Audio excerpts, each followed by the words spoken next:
नमस्कार, सगरमाथा टेलिभिजनको प्रस्तुति यस टिभी च्याटमा यहाँलाई स्वागत छ। म सुनिल दाहाल। राजनीतिक फेरि उतार चढावको सङ्केतमा जान खोज्दैछ। गठबन्धनभित्र खटपटको सङ्केत देखिएको छ। मङ्सिरको केन्द्र प्रदेशको निर्वाचनमा गठबन्धन कस्तो बन्छ? वामपन्थी गठबन्धन बन्छ कि लोकतान्त्रिक गठबन्धन बन्छ? अहिले बस यतातर्फ पनि केन्द्रित छ। सँगै मधेस केन्द्रित दलहरूमा पनि केही खटपट देखिएको छ।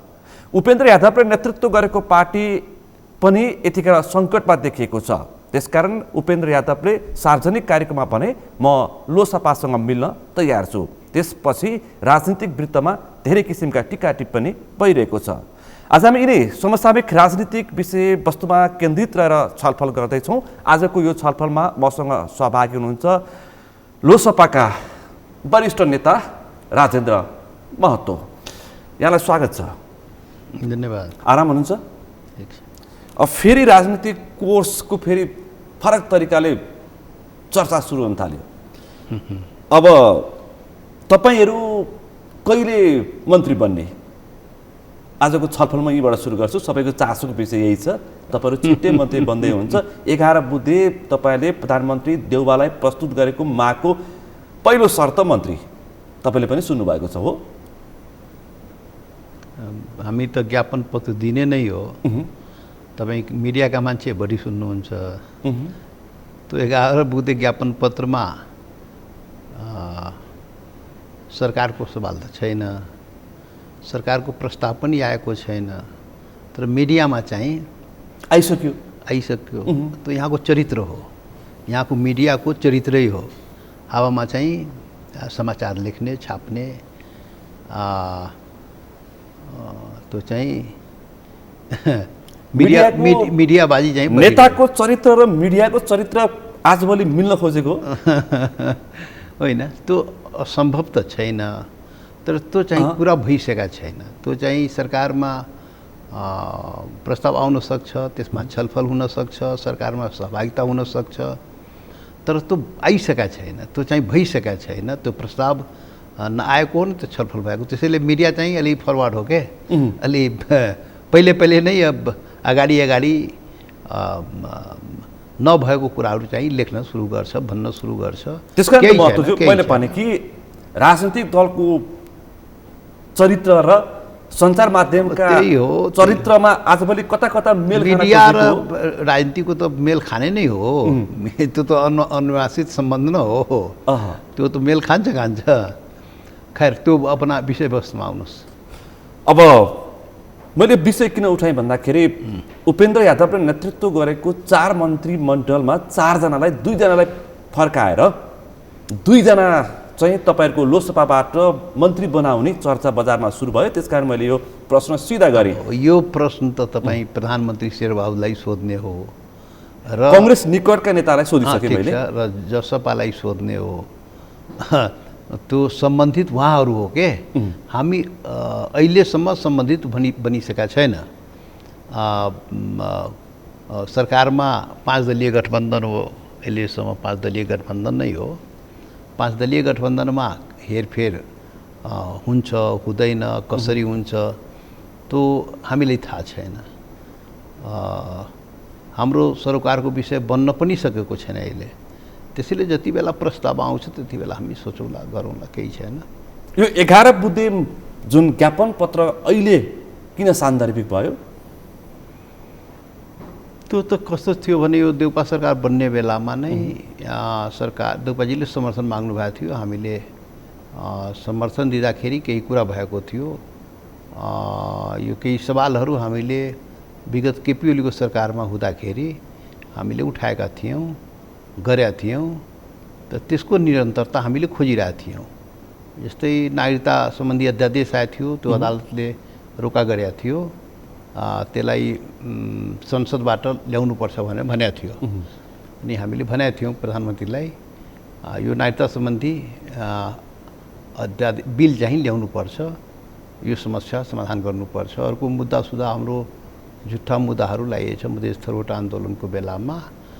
त्यो मुद्दाहरू 139 जना मुद्दा के अरे कार्यकर्ताको मुद्दा फिर्ता त्यो केपी ओलीको सरकारमा भएको थियो। बाँकी पनि मुद्दाहरू प्रक्रियामा छ, त्यो मुद्दाहरू पनि अगाडि बढाउनु पर्यो र त फिर्ता फाजिलमा जानु पर्यो।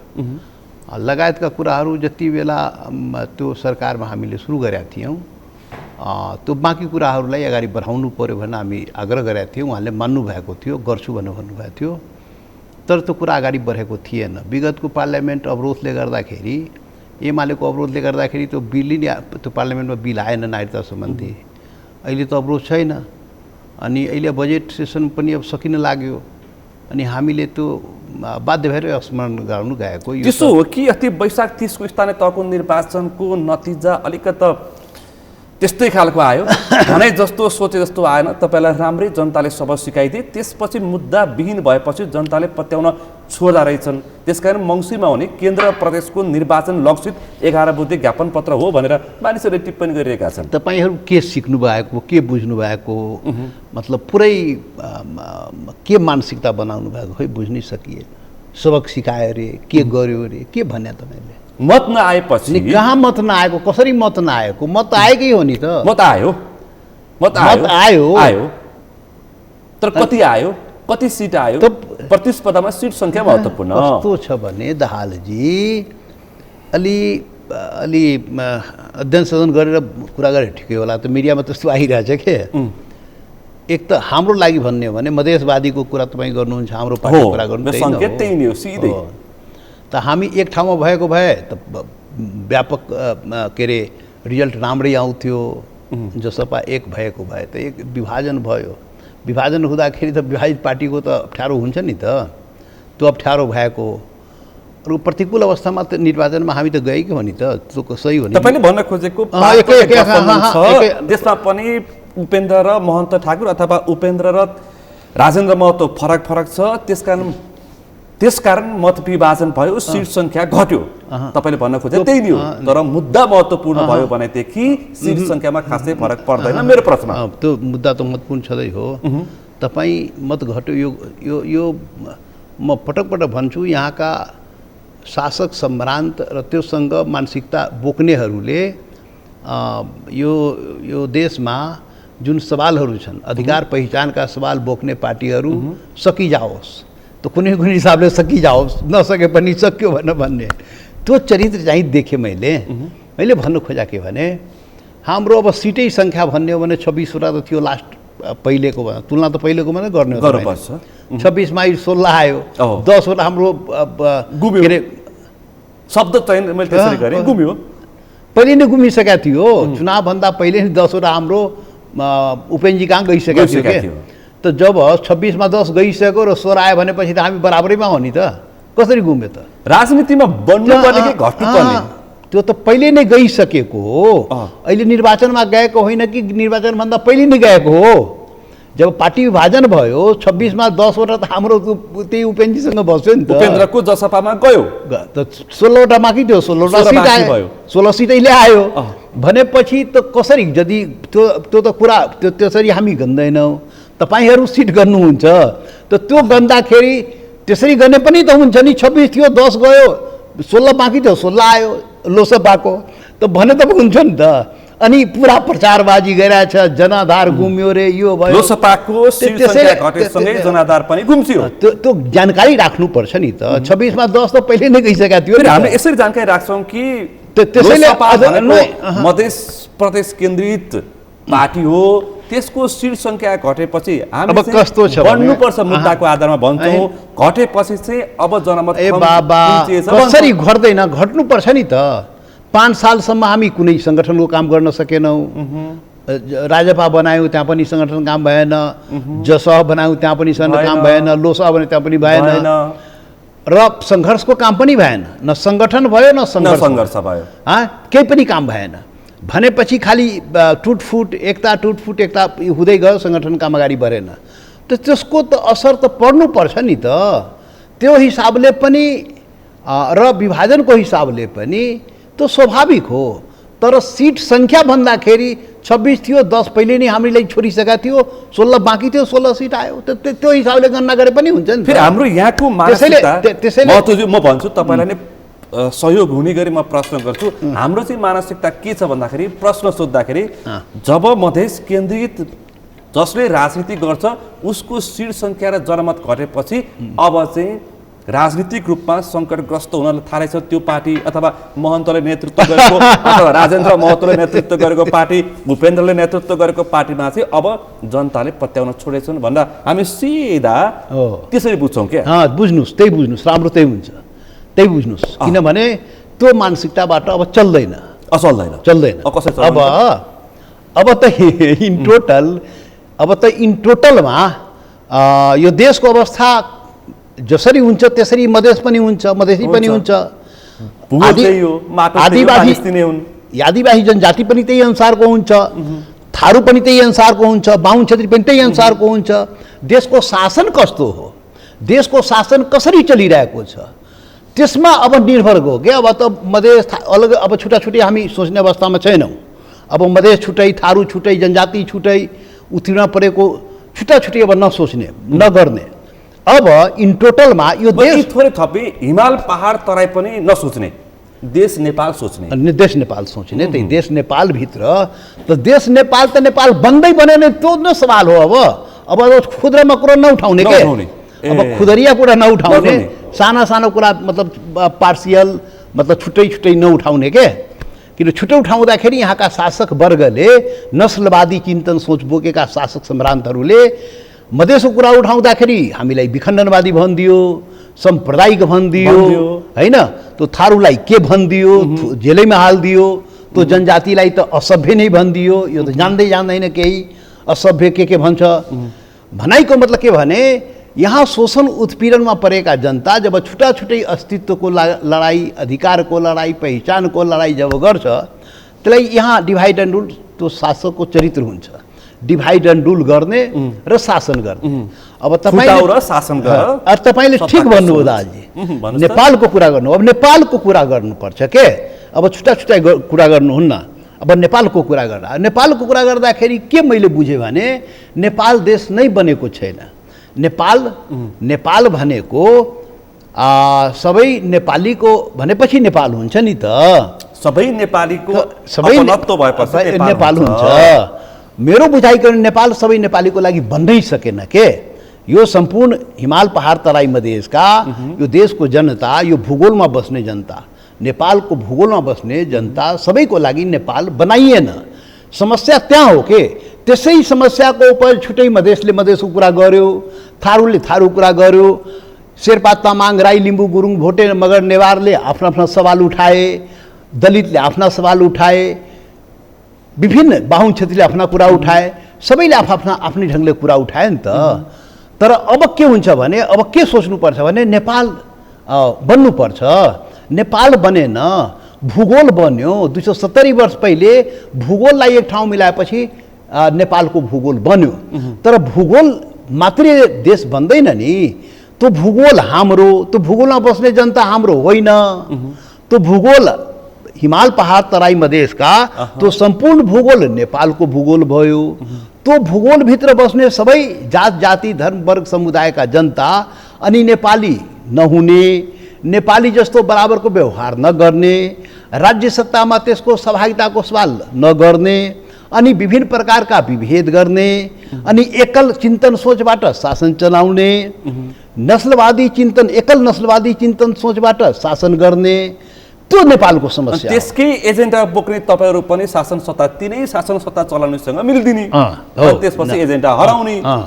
अब के छ भने मैले एउटा प्रसङ्ग उठाउँछु। तपाईँले संसदमा चुच्चे नक्साको विषयमा बोल्दाखेरि तपाईँको जति तपाईँको पहिला आलोचना हुन्थ्यो, तपाईँले पहाडी अथवा मधेसलाई विभेदकारी आँखाले हेर्नेहरूले राजेन्द्र महतोको उत्थितो काट्छ भन्थे। तपाईँले चुच्चे नक्साको विषयमा बोल्दाखेरि कतिले समर्थन गरे तपाईँलाई थाहा छ, सबैले तपाईँको प्रशंसा गरे। भनेपछि अबको राजनीति नेपालको नेपालकै, त्यही म भन्दैछु। अब नेपालकै कुरा त त्यही भनेको थियो। तर पार्टमा भन्दाखेरि शासक वर्गले त्यो डिभाइड गर्दो रहेछ के। त्यसलाई हामी समग्र नेपाल बन्नुपर्छ त समग्र नेपालको पार्ट एउटा मधेस पनि हो। त मधेस पनि नेपालकै पार्ट हो, तो मधेसको भूमि नेपालको भूमि हो, तो मधेसमा बस्ने जनता पनि नेपाली हो। त मधेसी भन्दैमा किन अपमान गरिस्, किन भेदभाव गरिस्, किन त चाहिँ टोपीको मान्यता मात्रै धोतीको मान्यता किन नदिएको? एक जनताले होइन कि नेताले? म शासक नेता नेता भनेर खालि भुँदैन कि शासन के राजेन्द्र महतो पनि पर्छ, शेरबहादुर देउवा पनि पर्छ, उपेन्द्र महतो पनि पर्छ, उपेन्द्र यादव पनि पर्छ, पुष्पकमल दाहाल पनि पर्छ, केपी शर्मा ओली पनि पर्छ। गोलमोल नगर्नुस् के, सबै पर्छन्, नेता सबै पर्छ। यो कस्तो भने यो चाहिँ म एउटा भन्ने गरेको छु, नेपालमा एउटा कहावत छ, कुमाईको घुमाई कहावत हो त्यो नघुमाउनुस् के, गोलमोल नगर्नुस्। गोल चक्करमा नेपाललाई फसाएर नेपाल बर्बाद भयो। अहिले सबै सबै भनेर त हुँदैन के। यो देशलाई हामी सबैले बनाउनु, त्यो कुरा ठिक हो, हामी सबैले बनाउने हो, सबै मिलेर बनाउने हो, त्यो त ठिकै हो। तर यो देशलाई एकलमा लैजाने को त एकलमा लैजाने कुरा ठिक भएन। एकल जातीय चिन्तन सोचबाट नेपाललाई मुक्ति चाहियो। नेपाल बहुराष्ट्रिय राज्य हो, नेपाल एकल राष्ट्रिय राज्य होइन। नेपाल बहुराष्ट्रिय राज्य भएपछि म अघि कुरा गरेको थिएँ, 270 वर्ष नेपालको निर्माण भयो, पृथ्वीनारायण शाहले निर्माण गरे, एउटा भूगोल निर्माण नेपाल निर्माण भयो, हामी सबै एउटा पहिचान पायौँ, नेपाली एउटा स्वाभिमान पायौँ, त्यो ठिक छ। तर त्यति बेला म पटक पटक हजारौँ चोटि भनेको छु, यो शासक सम्राटको दिमागमा जानुपर्छ। के अरे 270 वर्ष पहिले नेपाल एकीकरण हुँदाखेरि साझा फुलबारीको कुरा गरेको थियो। नेपाल साझा फुलबारी हो। साझा फुलबारी किन बनाइएन? यो नेपाल सबै नेपालीको हो, यो चाहिँ कसैको एकलौटी होइन नि। शासन र संविधान चाहिँ एकलौटी बनाउने, शासन र संविधान यहाँ एकल चिन्तन सोचबाट गरियो के। मलाई भन्नुहोस् दाहालजी, कस्तो हाम्रो देश 70 वर्षमा 7वटा संविधान बनाउने, 70 वर्षमा 7वटा संविधान बनाउने, त्यसबाट पनि नपुग्ने, फेरि तपाईहरु संशोधन गर्ने प्रयासमा हुनुहुन्छ, त्यसमा पनि नपुग्ने, 7वटा संविधान बनाउने र नेपाली जनतालाई नपुग्ने। किन पुग्दैन? किनभने एकल बनाउँछ के, एकल चिन्तन सोचबाट, एकल जातीय चिन्तन सोच, एकल नस्लीय चिन्तन सोचबाट प्रेरित भएर संविधान बनाउँछ। हेर्नुहोस्, हामी नाक फुलाउँछ नि, कसैको उपनिवेश भएन नेपाल। आन्तरिक उपनिवेशको शिकार त भएकै हो नि त, आन्तरिक उपनिवेशिक चिन्तन सोचको शिकार भएको त्यो चाहिँ स्वीकार छु र यति चाहिँ तपाईले ठिक छ, पछिल्लो शब्द त जुन प्रयोग गर्नुभयो त्यो चाहिँ म स्वीकार छु। Thank you. अब मेरो आग्रह के भने 7-7वटा संविधान बनाएर पनि नेपाली जनतालाई नपुग्ने। किन पुगेन? किन हेर्नुहोस्, संविधान भनेको देश र जनताको लागि हुन्छ। संविधान भनेको कुनै एउटा जातको लागि हुँदैन, एउटा धर्मको लागि, एउटा वर्गको लागि, एउटा क्षेत्रको लागि हुँदैन।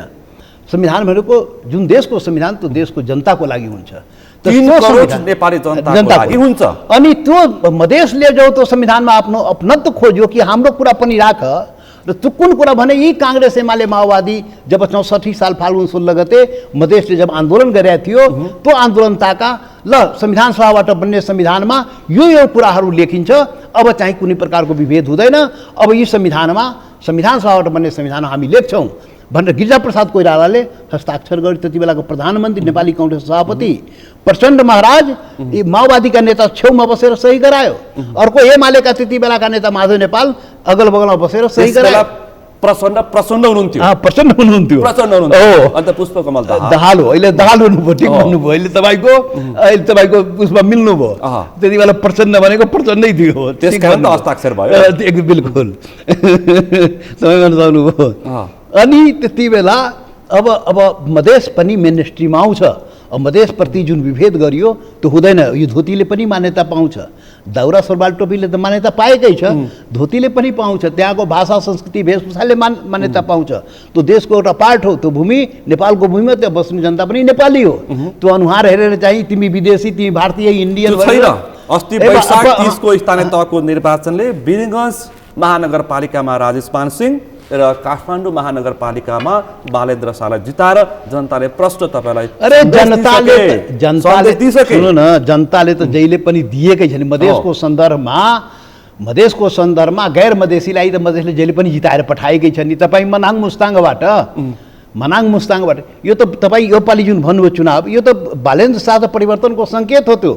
त्यो सामुदायिक हिसाबले होइन, परिवर्तनको सङ्केत हो। त्यो मधेसी बालेन्द्र शाह भएकोले त्यसलाई जितायो र तपाईँ राजेश मानले राजेश मान त त्यहाँ कतिपट्टि हाम्रै पार्टीबाट चुनाव लडेको थियो होइन, केपी भट्टराई त्यहाँबाट चुनाव जितेर आएको छ, पुष्पकमल दाहाल चाहिँ सिराबाट चुनाव पुष्पकमल दाहाल, हो, त जनकपुर पुरै थुप्रै मधेस छन्। मधेस त चारागाहको रूपमा प्रयोग भएकै छ नि त। जमिनदारी हो, चारागाह हो, शोषण उत्पीडन गर्ने गर्ने त्यो भएको छ नि अहिलेसम्म। म अर्कै कुरा भनिरहेको थिएँ, त्यो अलिकति डाइभर्ट भयो। यो पनि एउटा अहिलेको अत्यन्तै सान्दर्भिक र महत्त्वपूर्ण विषय हो। अब नेपाल बनाउने बालेन्द्र कुरा शाहको गर्नु काठमाडौँ महानगरपालिका परिवर्तनको परिवर्तनको सङ्केत मात्रै होइन कि अलिकति परिवर्तनको जातीय राजनीतिको पनि सबक हो है फेरि। नहीं, यो चाहिँ म मान्छु फेरि, तपाईँले कति मान्नु परिवर्तनको सङ्केत हो, त्यो पनि हुनुपर्छ। तपाईँले जुन भन्नुभयो नि त्यो हुनैपर्छ। मधेसले जहिले पनि आत्मसात गरेको छ, प्रतिनिधित्वको मामलामा मत दिएको छ। मनाङ मुस्ताङले पनि गर्नुपर्छ, काठमाडौँले पनि गर्नुपर्छ। हो, नेपाल भनेको त्यसरी बन्ने हो, त्यो बनाउनुपर्छ। मैले भनेको भने यो जनताको दोष होइन नि, जनताको मनमा जहर घोल्ने, जनताको तपाईँहरू जस्तो शासकले गर्ने। तपाईँहरू जस्तो शासक, तपाईँहरू जस्तो भने पनि अब तपाईँले चित बुझ्यो भने त्यही भन्नुहोस्। तर मैले के भने यो नेपाल सबै नेपालीको लागि बनाउने अभियानमा अब यस्तो डिबेट गर्दाखेरि नि म त भन्ने गइरहेको छु, त्यो पार्लियामेन्टमा दिनरात बहस हुन्छ, केही पनि हुनेवाला छैन के, केही पनि हुँदैन।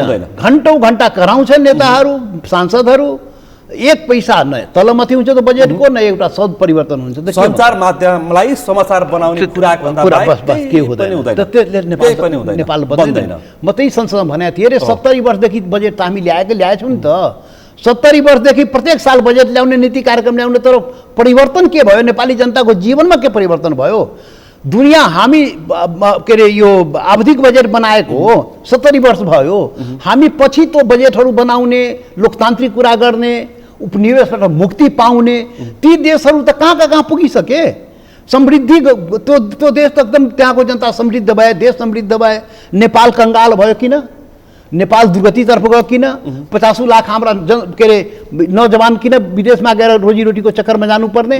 त के भइरहेछ नेपालमा? के को राजनीति भइरहेछ? राजनीति के को लागि? शासकले स्वार्थको राजनीति गरे। हो, त्यसबाट शासकले स्वार्थको राजनीति गरे। त्यसबाट नेपाली जनता पनि राजेन्द्र महतो पनि पर्छ, किनकि बारम्बार मन्त्री र उप प्रधानमन्त्री भइसकेको थोर बहुत दायित्व बोध हो। म गरेकै छु नि भन्नै, म त सबैको कुरा म त पार्लियामेन्टमा भने, रोस्टमबाट भने, हामी सबै मिलेर गर्ने हो। म कुनै खास पार्टीलाई यो देश किन कङ्गाल भयो, देशको जनता किन कङ्गाल भए, यो देश किन दुर्गतिमा गयो, यो देशको जनताले अधिकार पहिचान पाएन, मधेसी हुँदैमा त्यसले हेपाई खानु पर्यो, अपमान बोध गर्नु पर्यो, त्यो आदिवासी जनजातिले अपमान बोध गर्नु पर्यो, त्यो थारूले आफ्नो कुरा उठाउँदाखेरि त्यो रेशम चौधरी जेलमा बस्नु पर्यो। यो किन भयो त? यो नेपाली जनताले भोग्नु पर्ने यहाँको शासनबाट यो किन भइरहेको छ? नेपाल किन बनेन? किन समृद्धितर्फ गएन?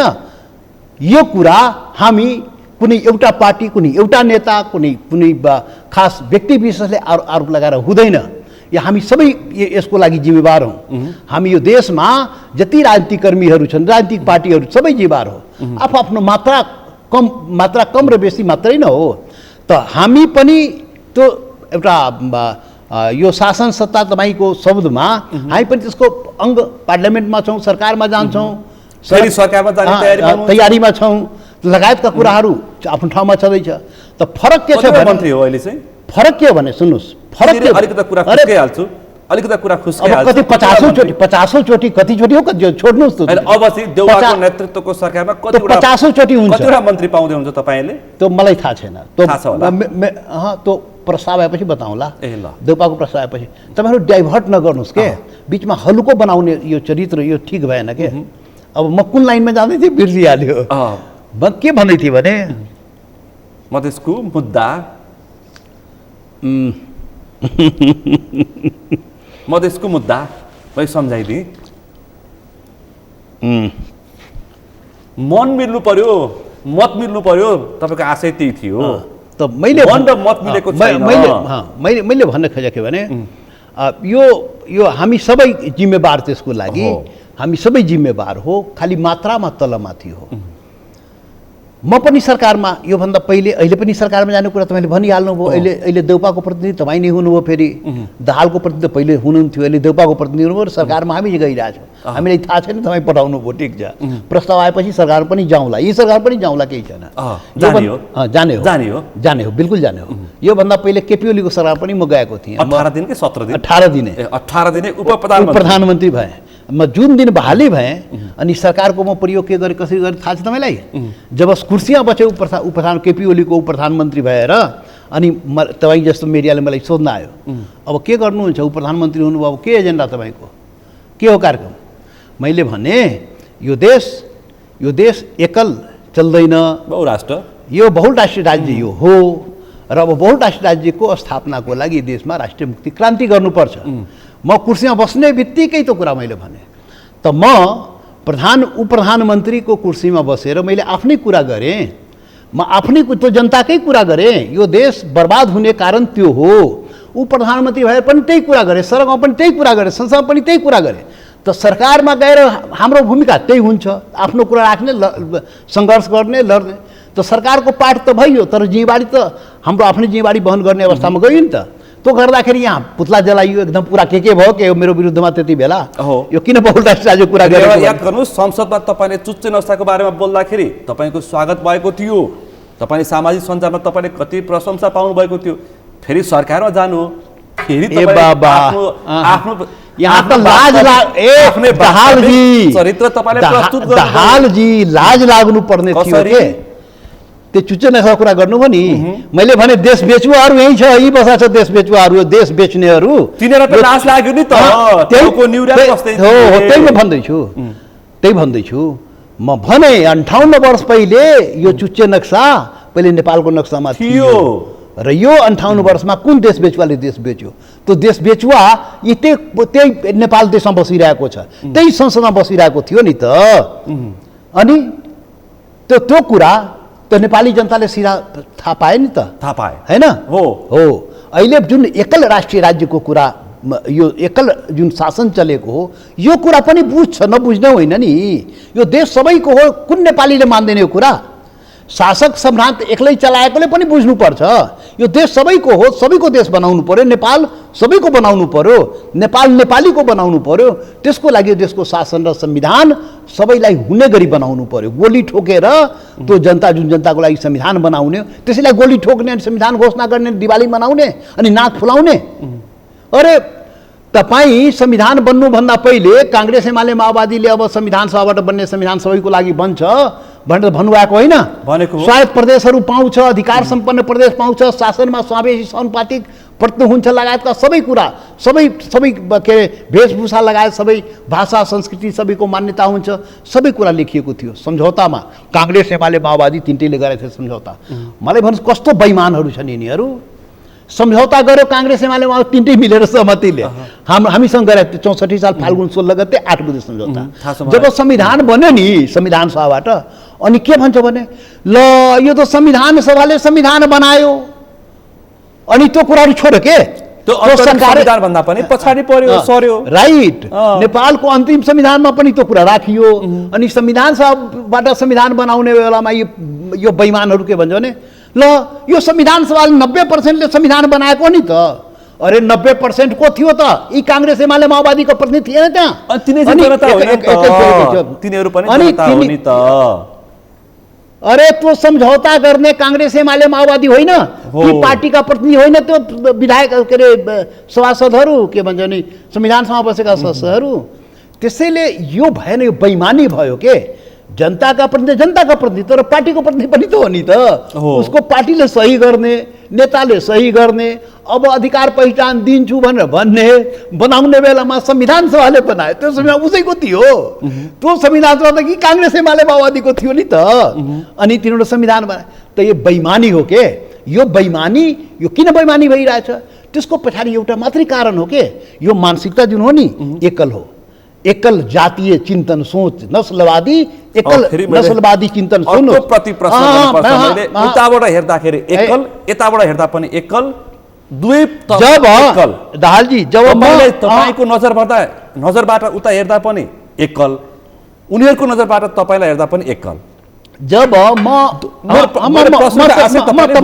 त्यही भन्छु जुन बेला म यो देशमा मधेसीको मात्रै शासन, मधेसी मानसिकताबाट मात्रै शासन, अरू त केही होइन, यो आदिवासी जनजाति केही होइन, बाहुन क्षेत्री केही होइन, थारू केही होइन, यो मधेसी भनेको एउटा जातीय कुरा चिन्तन सोचबाट म जति बेला यो शासनको कुरा गर्छु नि, त्यो पनि एकल हुन्छ, त्यो पनि नस्लीय हुन्छ के।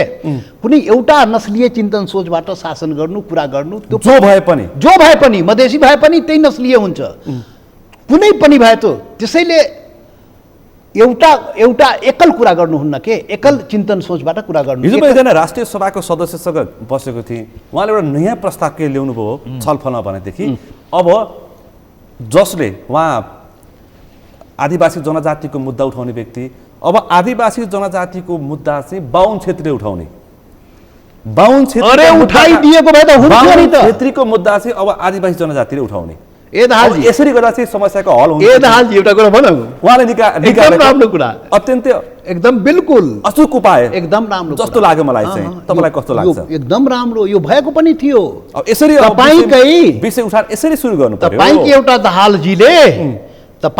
एउटा दाहालजीले प्रचण्ड भएर, कमल दाहाल प्रचण्ड तपाईँ त बनिहाल्नु भयो, तपाईँको एउटा दाहालजीले प्रचण्डजी भएर यो कुरा उठाएको थियो। अब पहिचान सहितको सबै कुरा हुन्छ।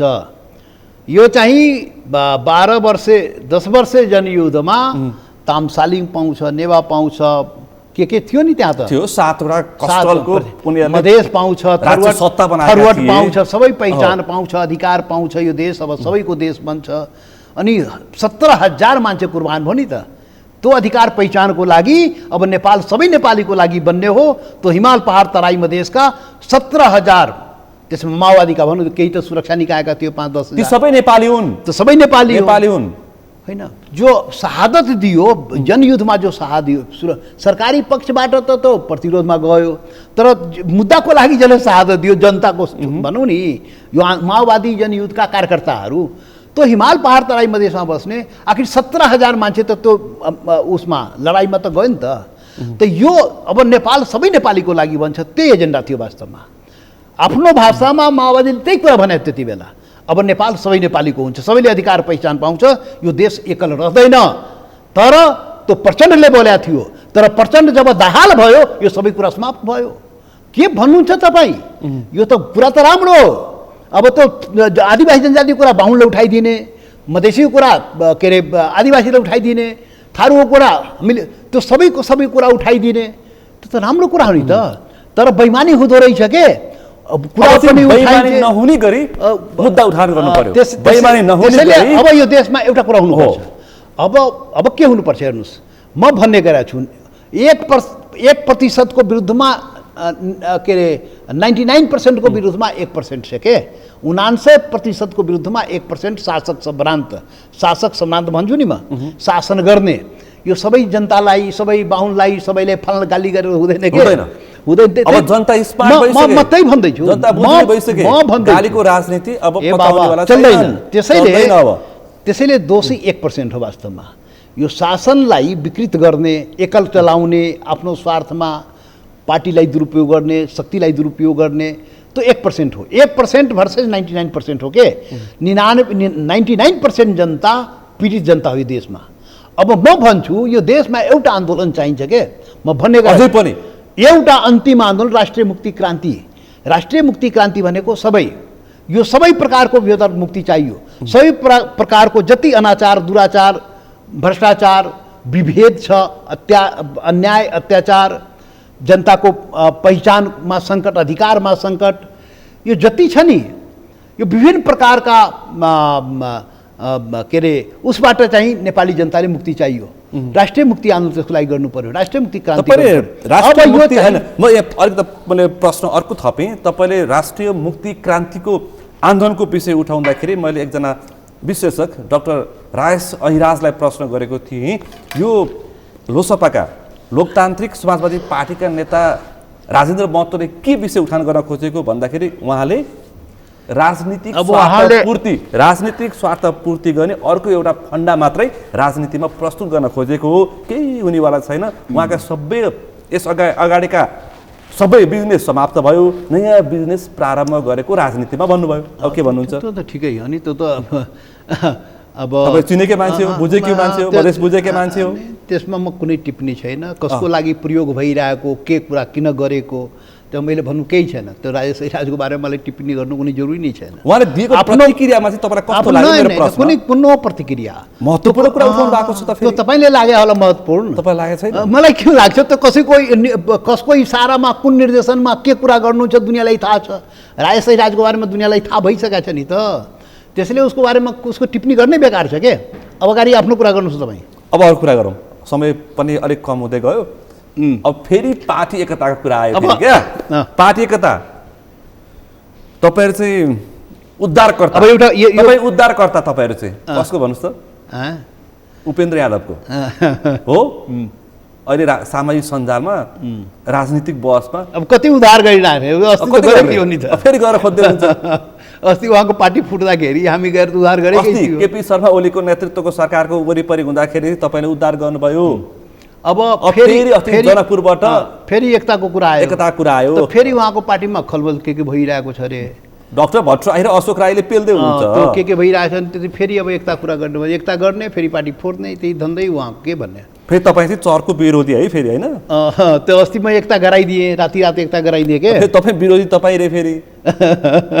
उपेन्द्र यादवको त तपाईँ छाया पनि देख्न नै त्यस्तो होइन, त्यही भन्छन् फेरि विरोधीहरूले। त्यस्तो होइन, हो कि होइन? उहाँ यो एकताको प्रति इमान्दार चाहिँ छैन, त्यो त मलाई थाहा छ।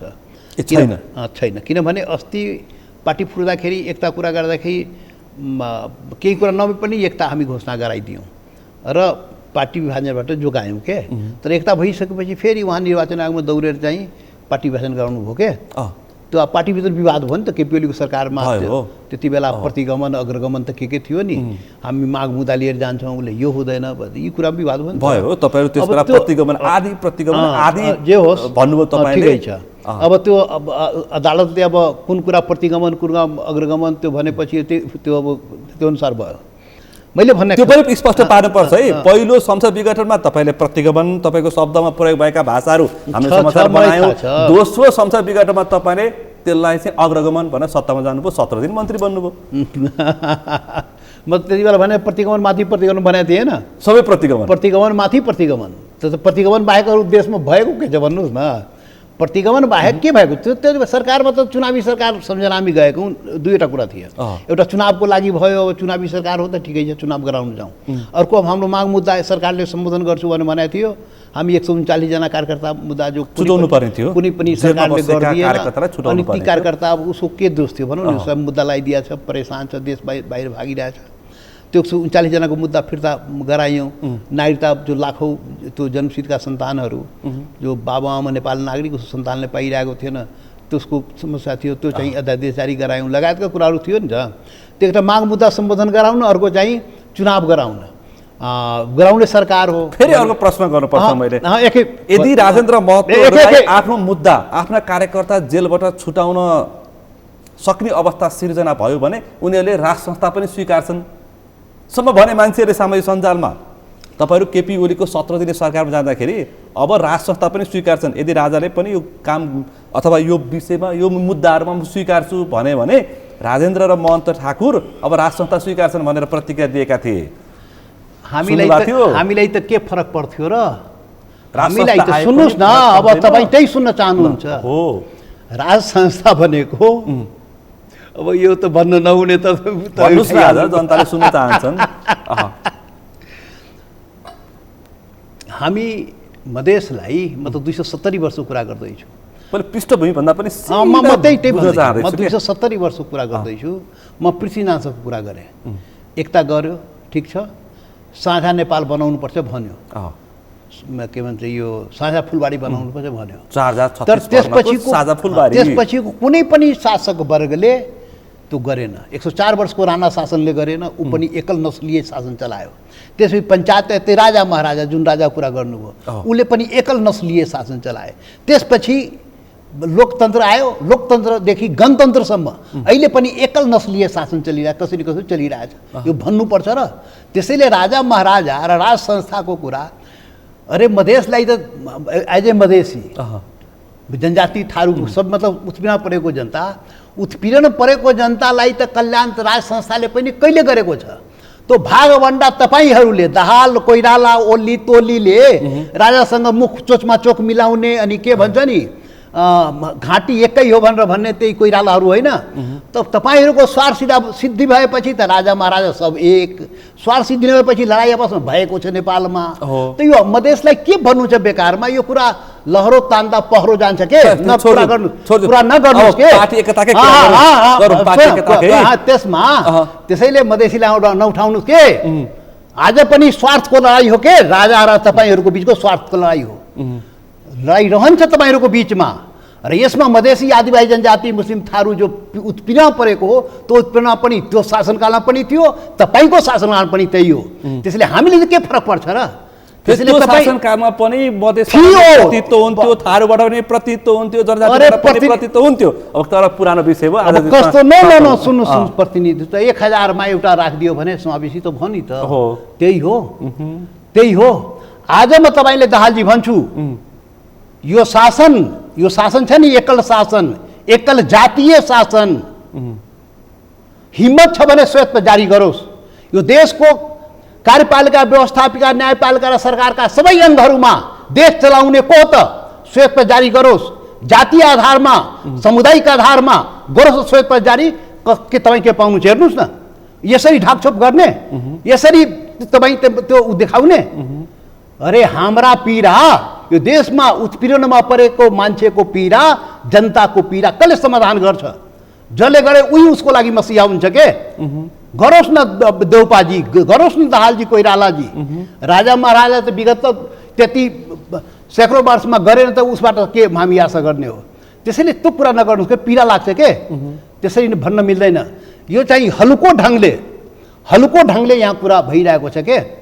त्यो हुँदैन। त्यसैले अब सबै मिलेर अलिअलि गम्भीरतासँग जानुपर्छ, सबै मिलेर नेपाल बनाउने कुरामा। यो शब्द चाहिँ आज पनि अलिक बढी महत्त्वको साथ तपाईँले उठाउन थाल्नु भएको छ कि अब मन र मत मिलाउनु पर्यो। मन किन मिलाउनु पर्यो? म किन भन्छु यो भने यो 270 वर्षमा एउटाको गल्ती नै होइन के? कुनै एउटा नेता, एउटा पार्टी, एउटा राजा महाराजा, एउटाको त्यो एउटाको गल्ती नै होइन, सब मिलेर गल्ती गरे हो के? सब मिलेर गल्ती गरे हो, सबै मिलेर गल्ती सच्याएर सबै मिलेर नेपाल बनाउनु पर्यो। सबै नेपालीको लागि नेपाल बनाउनु पर्यो र सबै मिलेर एकचोटि लडाइँ गर्नु पर्यो के? अब चाहिँ लडाइँ परिवर्तन कसैको विरुद्धमा कस्तो मान्छे मार्ने नै मान्छे मार्ने फेरि तपाईँ नगरौँ। अरे दाहालजी त्यो कुरा मैले भने होइन। सबै मिलेर परिवर्तनको लागि संघर्ष क्रान्ति जुन हुन्छ नि परिवर्तनको लागि पनि लडाइँ चाहिँ सिंहदरबारभित्र गरौँ, त्यसको वरिपरिको पर्खालभन्दा बाहिर नगरौँ। यो लडाइँ भनेको कस्तो भने यो मार्ने लडाइँ होइन, विध्वंसको लडाइँ होइन के? यो संघर्ष क्रान्ति भनेको परिवर्तनको लागि के? यो यसैबाट एकलबाट तोड्नलाई त्यो पनि क्रान्ति चाहिन्छ, मनमा क्रान्ति चाहियो नि त। एकल चिन्तन सोच राख्ने मान्छे, एकल चिन्तन सोचको मानसिकताले ग्रस्त मान्छेलाई त्यो हटाउनलाई क्रान्ति चाहिन्छ के? त्यो पनि एउटा मानसिक क्रान्ति नै हो नि त। त्यो क्रान्तिबाट त्यो यथाइतिबाट हुँदैन, ढाकछोप गरेर हुँदैन, यो घुमाइको घुमाइबाट पनि हुँदैन, चक्करमा पनि राखेर हुँदैन। गरेको मधेसमा गरेको जस्तो आन्दोलन होइन, अब त्यस्तो होइन। त्यस्तो मानसिक आन्दोलन मारधारको होइन, 99% जनता मिलेर आन्दोलन गर्ने भने यो शासक चिन्तन सोच, शासनको चिन्तन सोचको विरुद्धमा यो पनि सच्याउ है। यो मानसिकता ठीक गर, यो सबको देश बनाउन। आज फेरि तपाईँको माध्यमबाट जारी गर्छु, यो स्वीकारोक्ति कसरी हुन्छ? पत्रको तपाईँले यो स्वायत्त पत्रमा जारी गर्नुपर्छ के? अनि बल्ल महसुस ल हेर त यो 100 मा यो देशको शासनमा 1 लाख मान्छे छ, 2 लाख मान्छे, 3 लाख मान्छे, कति छ? सबै अङ्ग भनेर भने यतिमा कसको कति प्रतित्व भयो त शासनमा? म सामान्य कुरा गर्छु। नेपाल सबैको नेपाल बने कि बनेन? यो मधेसीको नेपाल बन्यो, यो थारूको नेपाल बन्यो, यो आदिवासी जनजाति, यो शेर्पा, तामाङ, राई, लिम्बू, गुरुङ, भोटे, मगर, नेवारको नेपाल बन्यो, यो दलितको नेपाल बन्यो, यो बाहुनको नेपाल बन्यो, यो क्षत्रियको कसको नेपाल बन्यो? सबैको बने कि बनेन? किन बनेन? बनेर बनाउने सबै मिलेर बनाउने, सुधार गर्ने, जहाँ जहाँ कमी कमजोरी छ त्यो अनुसार सुधार गर्ने र यस देशको शासन र संविधान त्यही अनुसार बनाउने, गोली चलाएर संविधानमा बनाउने। अब गोली चलाएर प्रदेशमा त्यो थारूमाथि मधेस प्रदेशमा अब मैले प्रति प्रश्न गर्ने पर्छ। तपाईँले हिजो अस्ति जस्तो मधेस प्रदेशमा यहाँ सिंहदरबारका दाहाल ओली देउवालाई देखाएर त्यहाँ जनकपुर सर्लाहीमा बस्ने दाहाल ओली भट्टराईलाई दुःख दिनु भएन, त्यहाँ लखेट्नु भएन, त्यस्तो राजनीति छोड्नु पर्यो। त्यो त वाहियात कुरा हो। त्यो गर्नु छ है, तपाईँलाई पनि थाहा छ। त्यो त खैर त्यो त वाहियात कुरा नै हो, गलत हो। त्यो समस्याको समाधान त होइन तर नेपाल बनाउने, नेपाल बनाउने, तर मधेस छुट्टै देश बनाउने होइन नि, सम्भव पनि छैन। हो त नेपाल बनाउने हो। त नेपाल बनाउने भने नेपाल सबै नेपालीको लागि बनाउने, त्यो कुरा म गर्दैछु। अबको बहस हुनु पर्यो, राइट। अब संसदको बहस, टिभीको बहस, सडकमा बहस, एउटा मात्रै बहस नेपालमा हुनुपर्छ। यो कर्मकाण्डी बहसले नेपाली जनता केही पनि पाउँदैन। नेपाल बनाउने बहस, अब नेपाल किन बनेन त्यो पहिले डायग्नोसिस हुनु पर्यो। नेपाल किन बनेन त्यो डायग्नोसिस भएपछि समाधानको बाटो खोज्नु पर्यो। र एक लाइनमा भन्दाखेरि नेपाल किन बनेन? नेपाल एकल चिन्तन सोचको कारणले बनेन। नेपाल एकल राष्ट्रिय राज्य निर्माण भयो। म आफ्नो विचार त राख्न पाउँछु नि त। नेपाल बहुल राष्ट्रिय राज्य हो, यो मान्यतालाई जुन दिन यहाँको शासक सम्भ्रान्तले स्वीकार गरिदिन्छ त्यति दिन नेपाल सबै नेपालीको बन्छ र नेपालमा असली राष्ट्रवादको निर्माण हुन्छ, सांस्कृतिक राष्ट्रवादको निर्माण हुन्छ, स्वदेशवादको निर्माण हुन्छ। यो पश्चिमी यो वेस्ट जुन विचार, यो काङ्ग्रेस क्यापिटलिजम कम्युनिस्ट त्यसै पनि सकिन लाग्यो दुनियाँमा।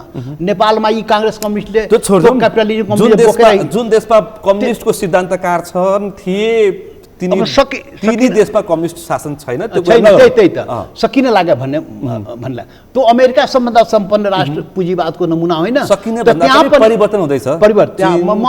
पुँजीवादको कसरी क्यापिटलिजम कम्युनिस्ट सकिरहेको त्यो खालि इक्जाम्पल मात्रै भने। अमेरिका पुँजीवादको सबभन्दा उत्कृष्ट देश होइन, सम्पन्न भएको देश होइन, तर त्यहाँ पनि डिग्निटीको कुरा भयो। त्यहाँ पनि आदिवासी जनजातिले त्यो कोलम्बसको मूर्ति उखालेर फालिदिए, पोहोर साल आन्दोलन भएको त्यति ठुलो भनाइको मतलब त्यो स्वदेशवाद जुन है, स्वदेशवाद डिग्निटीको जुन हो नि जनताको सवाल। एउटा लडाइँले एउटा मुद्दाले ट्रम्पको हालत कस्तो भयो? एउटै मुद्दाले। राइट। त्यसैले नेपाल सबै नेपालीको लागि बन्ने एजेन्डा ल्याउनु पर्छ। एउटा एजेन्डामा सान्दर्भिक र स्पष्ट हुने गरी बताइसक्नु भएको छ। अब नेपालको बहस गर्ने हो, त्यसमा सबै मुद्दा तपाईँले उठान गरेका मुद्दा पनि पर्छन्। अब नेपालको आवश्यकता त्यही हो के, फेरि मुद्दामै बहस गर्ने हो। बिल्कुल। अब बाँकी कुरा गरेर केही फाइदा छैन। नेपाली जनता ताजा विषय पनि कुरा गर्नु, नेपाली जनतालाई केही फाइदा भइरहेको छ। राजनीतिबाट नेपाली जनताले के पाएको छ? शासन सरकारबाट के पाएको छ? संविधानबाट के पाएको छ? नेपाली जनता उत्पीडन पाएको छ, विभेद पाएको छ, अपमान पाएको छ, रोजीरोटी पाएको छैन। 50 लाख आफ्ना जनशक्ति विदेशमा जानु परेको छ, जबकि प्रकृतिले वरदान यति ठुलो वरदान दिया छ कि दुनियाँको सबभन्दा सम्पन्न राष्ट्र नेपाल हुनुपर्ने हो। खालि बिजुली मात्रै उत्पादन यो पानी मात्रै जति दिया छ नि, त्यो पानी मात्रै प्रयोग गरेको भए दुनियाँको सम्पन्न राष्ट्र हुन्थ्यो। पर्यटनको कुरा छोडिदिउँ, हिमालयको कुरा छोडिदिउँ, बुद्धको कुरा छोडिदिउँ, त्यो सोना उब्जिने धरती कुरा छोडिदिउँ, एउटा मात्रै प्रयोग गरेको हो, इमान्दारीसँग प्रयोग गरे जो हजारौँ सालदेखि बगेर गइरहेको छ गङ्गामा, त्यो प्रयोग बचाउन सकेको छैन। तर त्यो मात्रै प्रयोग गरेको भए त्यो देश कहाँ पुग्थ्यो? यहाँ त राष्ट्रवाद छैन, छिमेकी देशलाई यहाँ भित्रको प्रकृतिले दिएको उपहारका बारेमा कति चासो छ, यी भित्रको शासकलाई मतलब छैन, मात्र छ स्वार्थ छ। बस मात्र स्वार्थ छ। ठिक भन्नुभयो। त यो चिन्तन सोच आउनु पर्यो के, राजनीति देश र जनताको लागि हुनु पर्यो। यहाँ राजनीति देश र जनताको लागि भएकै होइन। अब म के भन्ने, अब यो ठिक छ, अब आफ्नो अगाडि बढौँ। अब त्यसकारण अब अन्तिमै छु म, उपेन्द्रलाई पनि उद्धार गर्ने छिट्टै चाँडै नै, त्यसपछि हुँदैन। उपेन्द्रसँग एकता हुँदैन। कसरी हुन्छ यार? त एकताको कुरै होइन नि, त्यो त आफ्नो पार्टी फुट्न लागेकोले बच्नलाई त कुरा गरे हो नि त। अशोक राईले पेलेपछि त्यो कुण्ठा मात्रै बाहिर आएको, त त्यो हुँदैन अहिले। यो मङ्सिर अगाडि चुनावमा यताउतिमा हुँदैन। उपेन्द्रजीसँग अप्ठ्यारो छ क्या अरू भनेपछि अब यो नागरिकता विधेयक पनि तपाईँले किन उठान गर्नुहुन्छ ठ्याक्कै यस्ता बेलामा? अब हेर्नुहोस् त, नागरिकता फेरि एउटा सवाल जोड्छु अनि तपाईँ जवाफ दिनु होला। डाक्टर ऐराजले नि भनेको यो नागरिकताका विधेयक जस्तो अथवा नागरिकताको विषय किन उठान हुन्छ भन्दाखेरि अङ्गीकृतले रैथानेमाथि शासन गर्ने प्रपञ्च तपाईँ मान्नुहुन्छ? अब त्यो त कसको कुरा बोल्या हो अहिरा, उसको नाउँ ही नलिनुहोस् के। अहिले मैले एउटा विश्लेषकको नाताले त्यो कसको, त्यो तपाईँको भोइस बोल्या होला, त्यो अरू कसैको भोइस चाहिँ बोल्या होला, त्यो होला, परिचालित व्यक्ति हो, बोल्न दिनुहोस् न। अरे यो देशमा दुनियाँमा उहाँको भनाइ सबैले अलिक महत्त्वको साथ, त्यो तपाईँहरूले महत्त्वको साथ लिने हो के? शासक सम्भ्रान्तले लिने हो। एकल चिन्तन सोच बोकेका शासक सम्भ्रान्तले उहाँको विचारलाई महत्त्व दिएको हो। किन प्रयोग मिर्जाफर जयचन्द त प्रत्येक कालखण्डमा भएको छ नि त। अनि त्यो बोल्लायन भने त अनि प्रसाद पाउनु पर्ने, अनि त्यो बोले भएपछि न हुने हो, त्यो स्वाभाविक हो। त प्रत्येक कालखण्डमा मानिसले भनेको प्रत्येक कालखण्डमा दुनियाँमा त्यस्ता मान्छेहरूको पैदाइश हुन्छ। त्यसैले उहाँको बारेमा बेकारमा नगर्नु, मेरो राम्रो मित्र हो, त्यो नगर्नु त्यसो हैन। उहाँको भनाइ पनि धेरै चासोको साथ तपाईहरुले चासो लाग्छ, जनताले पनि सुनिरहेछ, सुनिहाल्छ नि। बोले म बोलिरहेको जनताले सुन्दैन, मन परे पनि नपरे पनि सुन्नु पर्यो नि त। त्यसैले उहाँ कसको लागि बोल्या हो, किन बोल्या हो, अब त्यो उहाँको विषय होला के, मेरो विषय होइन। त्यो भन्ने त लोकतन्त्र हो नि त, बोल्ने छुट छ नि त, बोल्न पाउँछ नि त, स्वाभाविक हो। नागरिकता कुरा तपाईँ भन्नुभयो, तपाईँ नै भन्नुहोस् दाहालजी, त्यो मधेसको धरती नेपालको धरती हो। त्यहाँ जन्मिने त्यो धरतीमा, नेपालको धरतीमा त्यो जन्मिने सन्तान त के हो त? त्यो विदेशी भइगयो, त्यो नेपाली होइन। उसको आमा र बाबु नेपाली नागरिक हो, अनि उसको सन्तान विदेशी भइगयो त। अनि त्यसैको त कुरा गरे हो, त्यसैको त कानुन बनाऊ, त्यसलाई नागरिकता देऊ। लाखौँ नौजवान चाहिँ के भन्छ नागरिकता, त्यो कागजको टुक्रा नपाएर उसले रोजीरोटीदेखि लिएर त्यो यहाँ रोजीरोटी पाउँदैन, त्यो विदेश जानु पनि पाएन के। त त्यही कुरा त गरे, खाडी मुलुक पनि जान पाएन। अनि त्यो कुरा गर्दाखेरि राजेश हिराजले के भन्यो, अनि त्यो कुरा मलाई सुनाउने तपाईँ, त्यसले हुँदैन के। नै यो कुरा ए दाहालजी यो कुरा तपाईँ बुझिसकेपछि या त मैले यो कुरा भनेको कुरा गलत हुनुपर्छ, या राजेश हिराजले भनेको कुरा गलत हुनुपर्छ। तपाईँ पढे लेखेको मान्छे, तपाईँ पत्रकार मान्छे, तपाईँ त मैले अहिले जुन भने त्यो कुरा सत्य यदि होइन भने राजेश कुरा सही होला। म भन्छु त्यो धरती नेपालको धरती, त्यो नेपालको धरती हो। त्यहाँ जन्मिने सन्तान नेपाली भयो कि भएन? जन्माउने आमा बाबु नेपाली हो, उसको जन्मिने सन्तान नेपाली सन्तान हो कि होइन? अनि उसको नागरिकताको कुरा गर्दाखेरि राजेश हिराजले के भन्यो, त्यो कुरा सत्य हो त? अनि त्यो कुरा तपाईँ मलाई सुनाउने, त्यसले त्यो कुरा नगरौँ के, जनतालाई छोड्दिउँ, त्यो कुरा जनतालाई छोड्दिउँ ल। अब वामपन्थी गठबन्धनको पनि चर्चा छ, तपाईँहरू लोकतान्त्रिक गठबन्धनको प्रयासरत रहे। तपाईँहरू लोकतान्त्रिक गठबन्धन भन्दा कङ्ग्रेस र तपाईँहरू मिलेर गठबन्धन बन्नुपर्छ, वामपन्थीलाई चाहिँ यो गठबन्धन राख्नुहुन्न। अरे कहाँ लोकतान्त्रिक गठबन्धन यहाँ छ? कहाँ वाम लोकतान्त्रिक छ नि त?